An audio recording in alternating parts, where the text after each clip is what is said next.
xibaar yu wér te wóor ca tàng ba abonnez-vous pour ngeen di mën di jot suñuy vidéo. dal leen ak jàmm seen chaîne bi di Buzz 221 HD kii di Macky Sall di ancien président de la République ci réew mii di Sénégal daal dinay porter plainte ancien député bii di Sanu Dione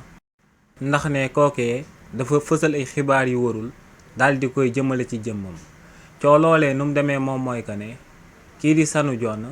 dafa daal di yëkkati ay kàddu daal di xamal sénégalais yi que ne ci campagne électorale législative anticipée yi ñu daan amal ci réew mii di Sénégal kàddu yu premier ministre bii di Ousmane Sonko yëkkati woon daal di wax que ne daal dinañuy fekk ci benn compte bancaire dignitaire bu bokkoon ci régime président Macky Sall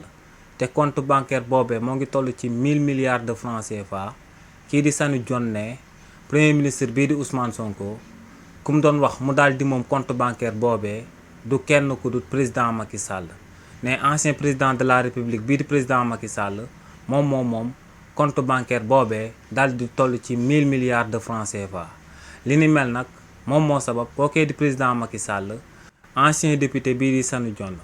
lu sabab nag kookee di président Macky Sall daal di porter plainte képp ku ci amal akub ñàngat di nga daal di gis que ne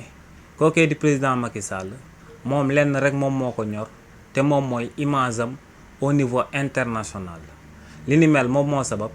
ginnaaw sax boo waa Cour des comptes amulee akub rapport moom jéemut a justifié wu ci kanamu sénégalais yi waaye daa préféré wu dem ba FMI daal di bindulu seen propre livre ne dañuy daal di justifié wu te lu leer ba am moom mooy que en tant que akub parti politique kenn du nangu daal di lay dalal ngay wax ay finance boo xam ne day engagé réew lëmb waaye tamit kookee di président Macky Sall ci coow li tamit day bëgg daal di créer akub contre-feu daal di wax que ne déposé na plainte daal di koy jëmale